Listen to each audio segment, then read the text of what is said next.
Hello everyone, welcome to your channel in Rational English Classes। आप लोगों का बहुत बहुत स्वागत है रेशनल इंग्लिश क्लासेस में।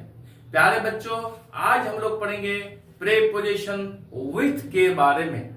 इसके कितने अर्थ होते हैं, इसका कैसे कैसे प्रयोग किया जाता है, इसके बारे में पढ़ेंगे। याद रहे, वीडियो के अंत में हम लोग कुछ क्वेश्चंस दिए हैं, इसका सॉल्यूशन भी कर दिए हैं। इस वीडियो को अंत तक जरूर देखिएगा। चले हम लोग शुरू करते हैं। यूज ऑफ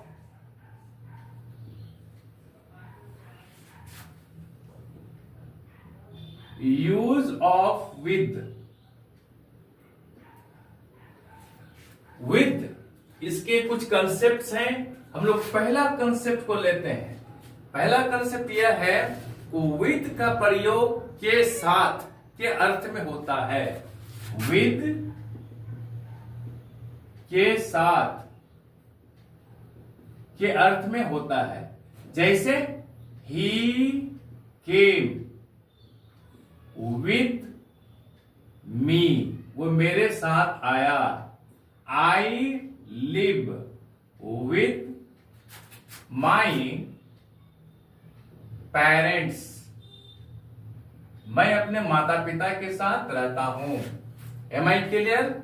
आप वीडियो को अंत तक देखिएगा। लास्ट में हम लोग क्या किए हैं कि विथ से रिलेटेड जितना भी क्वेश्चंस एग्जाम में आता है सबका सॉल्यूशन कर दिए हम। चलिए, इसको मिस नहीं कीजिएगा। चैनल को लाइक और सब्सक्राइब कर दीजिए ताकि हर आने वाले वीडियोस का नोटिफिकेशन आपको मिलता रहे। दूसरा कंसेप्ट हम लोग विथ का पढ़ेंगे। हम लोग क्या है, विथ का दूसरा कंसेप्ट है, इसका अर्थ होता है के कारण से।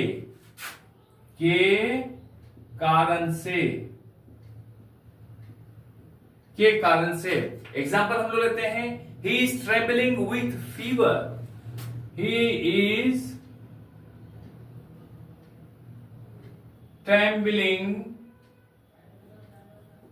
With fear. फियर का माने भय। ही इज ट्रेवलिंग, वो कांप रहा है, विथ फियर, डर के कारण, भय के कारण। उसका दूसरा एग्जांपल लेते हैं हम लोग, he is sick. He is sick, वो बीमार है, विथ फीवर। That's all. अब हम लोग तीसरा कंसेप्ट में आते हैं। तीसरा कंसेप्ट विथ का क्या होता है कि विथ का तीसरा कंसेप्ट लेकर। लेकर, लेकर। जैसे he went with all his luggage, वो अपना सारा सामान को लेकर चला गया। That's all. और हम लोग चौथा कंसेप्ट हम लोग पढ़ेंगे। विथ का अर्थ होता है के बावजूद। इसका इंग्लिश में हम कह सकते हैं in spite of. In spite of, के बावजूद। जैसे with all his labour. With all his labor, he could not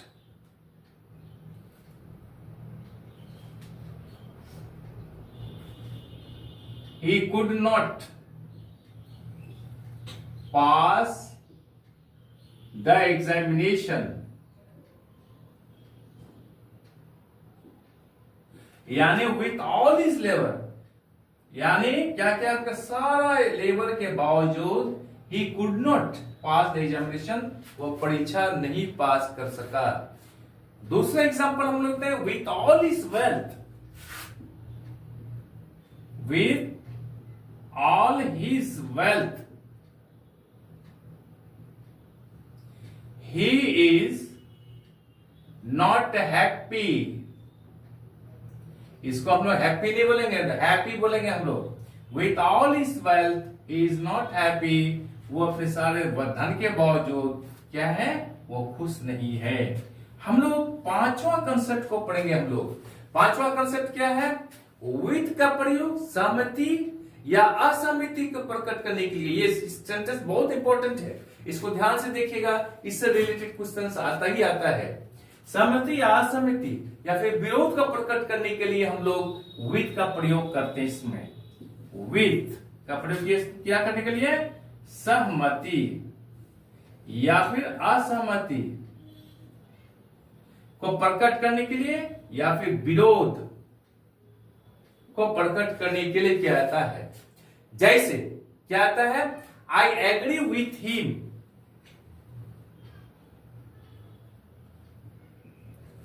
I agree with him, मैं उससे सहमत हूं, मैं उससे राजी हूं। समझ गए आप लोग? दूसरा सेंटेंस लेंगे, Rohit will fight with the enemy. Rohit will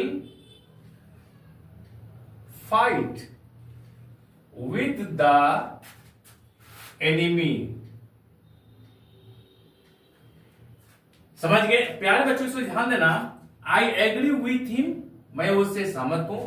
अगर मान लिए किसी चीज से अगर एग्री है, किसी व्यक्ति से एग्री है, तो क्या कीजिएगा? हम लोग विथ का आएगा प्रयोग। और किसी प्रोपोजल से एग्री है तो क्या करेंगे? टू आएगा वहां पर। और किसी डेट पर अगर सहमति है तो वहां पर ऑन आएगा।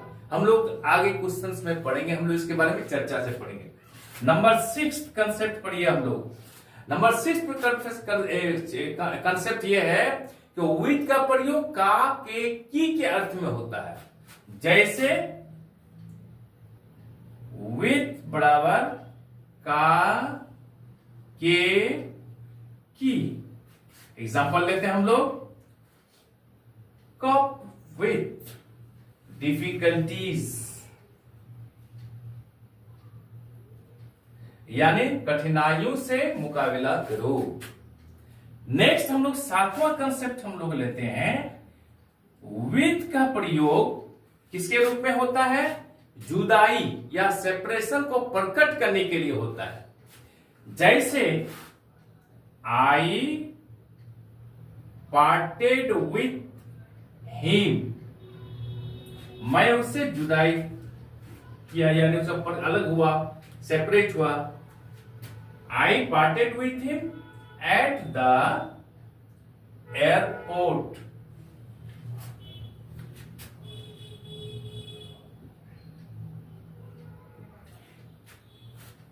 आई parted with him at the airport, मैं उससे क्या हुआ? एयरपोर्ट में अलग हो गया, जुदा हो गया, सेपरेट हो गया।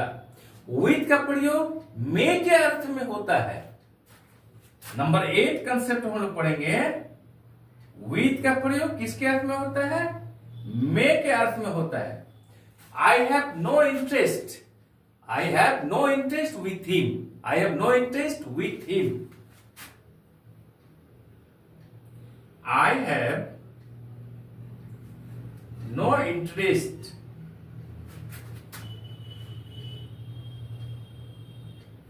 with him। इसका क्या अर्थ होता है? उसमें मेरी कोई दिलचस्पी नहीं है। That's all। अब हम लोग 9th कंसेप्ट को पढ़ते हैं। 9th कंसेप्ट में क्या पढ़ेंगे हम लोग? विथ का प्रयोग से के अर्थ में क्या आता है? That's all। से के अर्थ में क्या आता है? चलो हम लोग इसको डिटेल से यहां पर लिखते हैं। इसको आप स्क्रीनशॉट कर सकते हैं आप लोग।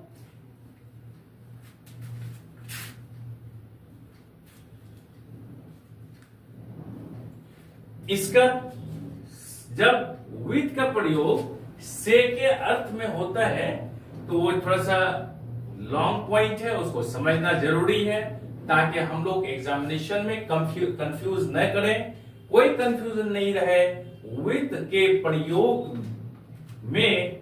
इसलिए हम लोग इस वीडियो को अंत तक देखेंगे और जो भी कंफ्यूजन है उसको खत्म कर देंगे और परीक्षा में अच्छा से अच्छा अंक लाएंगे। चलिए हम लोग शुरू करते हैं।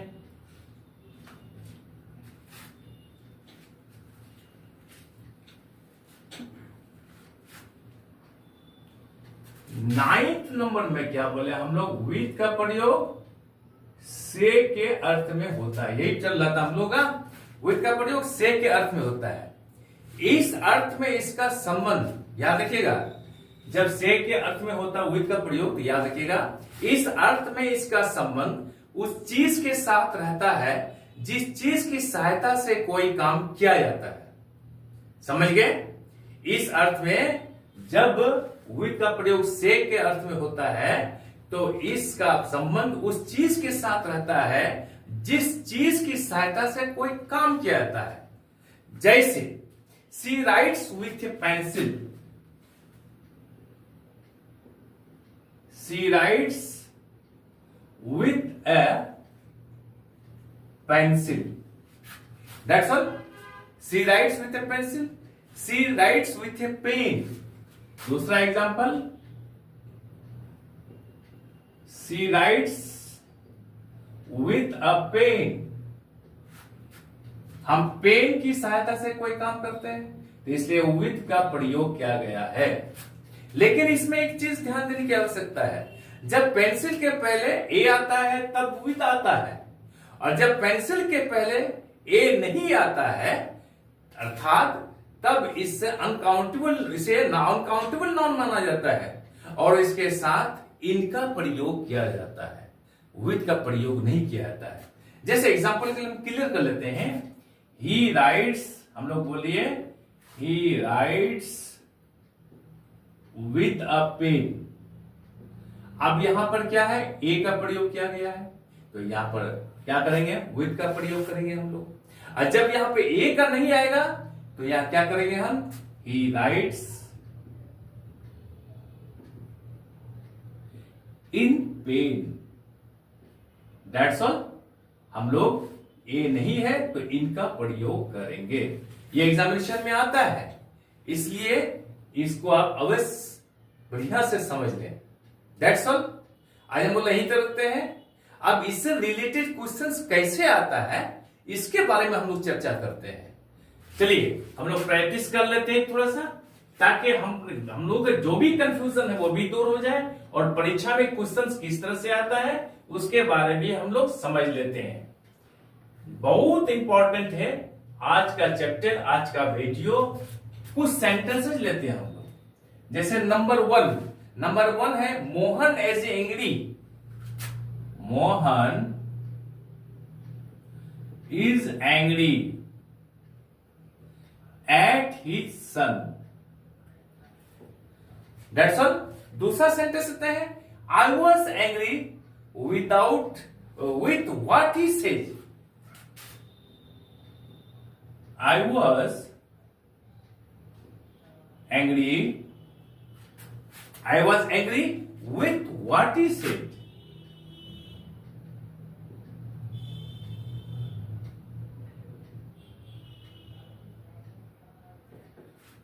देखिए दोनों में अंतर है। अब हम लोग तीसरा सेंटेंस को लेते हैं, कुछ सेंटेंस को पहले लेते हैं, उसके बाद हम लोग क्या करेंगे, उसको बनाएंगे हम लोग। The glass is filled of milk, the glass is filled of milk। चौथा सेंटेंस हम लोग लेते हैं फिर चौथा में क्या है आपका, he is married with Radha, he is married with Radha. सबको हम लोग सेंटेंस को समझेंगे हम लोग बारी बारी से। नंबर 5 में क्या पढ़ेंगे हम लोग, he is pleased with me,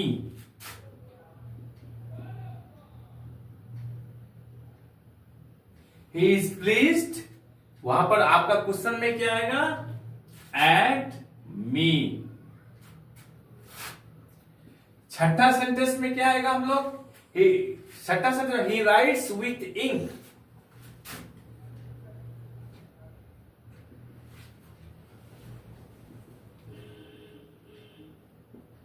he writes with ink। और फिर क्या, he writes in a pencil,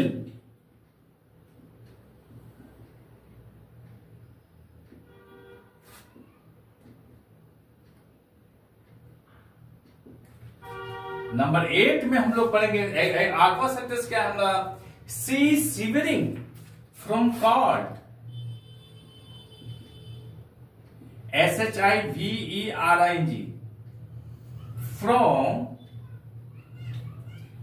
called. 9th sentence हम लोग का क्या है, तो what is wrong to Rani,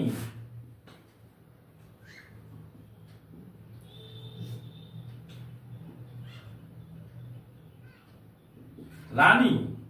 number 10 sentence क्या आपको इस तरह से एग्जाम से आएगा, I am satisfied from her,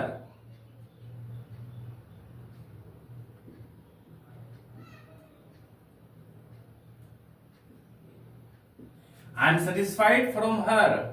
11th में अब हम लोग पढ़ेंगे, he fell in love of her, he fell in love of her. 12 में हम लोग पढ़ेंगे क्या, कंपेयर विथ और कंपेयर टू, इसके बारे में हम लोग समझेंगे। That's all. अब याद रखिए, Mohan is angry at his सन। आप याद देखिएगा, एंग्री के बाद अगर कोई आदमी हो, हिज सन है, तो यहां पर एट का प्रयोग नहीं होगा, या विथ का प्रयोग होगा। तो हम लोग लिखेंगे Mohan is angry with his son. ये क्लियर हो गया। आई was angry with what he said, यहां पर angry with what he said, यहां एंग्री के बाद क्या है, कोई आदमी नहीं है, समझ गए, वहां कोई स्टेटमेंट है, कोई बयान है, तो वहां पर क्या होगा, विथ का प्रयोग नहीं होगा। क्या प्रयोग होगा, एट का प्रयोग होगा, यहां पर एट का प्रयोग होगा। तो आई was angry at what he said, ये सही हो गया। चलिए, the glass is filled of milk, यानी गिलास दूध से भरा हुआ है, दूध से भरा हुआ है, तो यहां पर ऑफ का प्रयोग नहीं होगा, बल्कि विथ का प्रयोग होगा। तो हम लोग लिखेंगे the glass is filled with milk लिखेंगे। आपके एग्जामिनेशन में इस तरह से क्वेश्चन आएगा, the glass is filled of milk, हमको करना है the glass is filled with milk. अब हम लोग अगला लेते हैं, ही इज मैरिड विथ राधा। ये सेंटेंस को ध्यान दीजिएगा, यानी राधा के साथ उनकी शादी हुई, तो ये नहीं होगा, क्या होगा, टू राधा, यहां मैरिड के साथ टू आता है, तो यहां हम लोग लिखें टू, यहां होगा he is married to Radha. That's all. He is pleased at me, याद रखिएगा, प्लीज के साथ कोई व्यक्ति हो तो एट का प्रयोग नहीं होगा, विथ का प्रयोग होगा। तो ही इज प्लीज्ड विथ मी, समझ रहे हैं, ही इज प्लीज्ड विथ मी। याद रहे, अगर प्लीज के बाद क्या रहे, टू रहे, इंफिनिटिव रहे, तो फिर विथ का प्रयोग नहीं होगा। जैसे Sita was pleased, pleased to, यह इंफिनिटिव है, तो विथ यह नहीं लगेगा यहां पर। Sita was pleased to hear that Rohit had succeeded. That's all. अब हम लोग क्या करते हैं, ही राइट्स विथ इंक, यहां विथ इंक 6ठा नंबर में है, तो यहां ही राइट्स विथ इंक नहीं होगा, he writes in ink, he writes in ink, क्योंकि यहां पर ए का प्रयोग नहीं है। आज जब यहां पर ए का प्रयोग होगा तो विथ का प्रयोग होगा। जैसे ही राइट्स इन ये पेंसिल, यह गलत होगा, या क्योंकि ए है तो इन का प्रयोग नहीं होगा, यहां पर क्या होगा, विथ का प्रयोग होगा। तो होगा he writes with a pencil, जैसे हम लोग पढ़ भी चुके हैं अभी। सी शिवरिंग फ्रॉम कोल्ड, शिवर का अर्थ था कपकपाना, तो सी इज शिवरिंग फ्रॉम कोल्ड, वो ठंड से कपकपा रही है, ये गलत है, यहां पर फ्रॉम का प्रयोग नहीं होगा, यहां होगा सी शिवरिंग विथ कोल्ड, या विथ का प्रयोग करेंगे हम लोग। नेक्स्ट है what is wrong to Rani, रानी के साथ क्या गलती हो गई है, क्या घटना हो गया, तो यहां पर क्या करेंगे, व्हाट इज रॉन्ग टू रानी नहीं करेंगे, यहां पर विथ रानी करेंगे। That's all. इसको समझ लीजिए बढ़िया से, एग्जामिनेशन में आएगा इसी तरह से, आपको इस तरह से आंसर लिखना है नीचे। आई एम सेटिस्फाइड फ्रॉम हर, मैं उससे संतुष्ट हूं। या जब सेटिस्फाइड आए तो यहां पर फ्रॉम का प्रयोग नहीं होगा बल्कि विद का प्रयोग होगा। आई एम सेटिस्फाइड विद हर। याद रहे, ही फेल इन लव ऑफर, यहां पर ही फेल इन लव ऑफर, वो उससे प्रेम करने लगा, तो यहां क्या होगा, तो ऑफ का प्रयोग नहीं होगा, यहां पर विथ का प्रयोग होगा। यहां होगा he fell with love, in love with her, यहां पर विथ का प्रयोग होगा। That's all. नंबर 11 हो गया, he fell in love, of यहां पर है, तो यहां क्या होगा, he fell in love with her होगा, यहां पर ऑफ का प्रयोग नहीं होगा। यहां पर देखिए एक चीज ये बहुत इंपॉर्टेंट है, कंपेयर विथ का प्रयोग कहां होता है और कंपेयर टू का प्रयोग कहां होता है, इसके बारे में समझ लिया हम लोग। याद रहे, जब एक ही प्रकार के दो वस्तु या दो व्यक्ति के बीच में कंपेयर किया जाए तो वहां पर विथ आता है। जब एक ही प्रकार की दो वस्तु या दो व्यक्ति के बीच में कंपेयर किया जाए, तुलना की जाए, तो विथ आता है। जैसे क्या बोलेंगे हम लोग, we may compare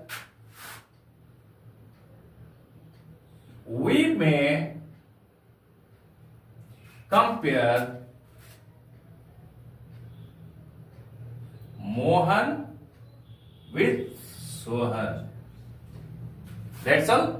we may compare Mohan with Sohan. ठीक उसी तरह से we may compare Kalidas with Shakespeare. हम लोग कर सकते हैं क्या, जब कंपेयर टू, यानी जब दो अलग अलग प्रकार का वस्तु या व्यक्ति हो तो उनके साथ क्या करेंगे हम लोग, टू का प्रयोग करेंगे हम लोग, वहां विथ का प्रयोग नहीं करेंगे हम लोग। जैसे mains life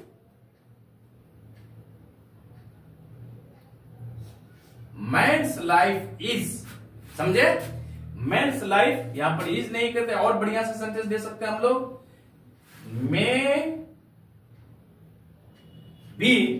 may be compared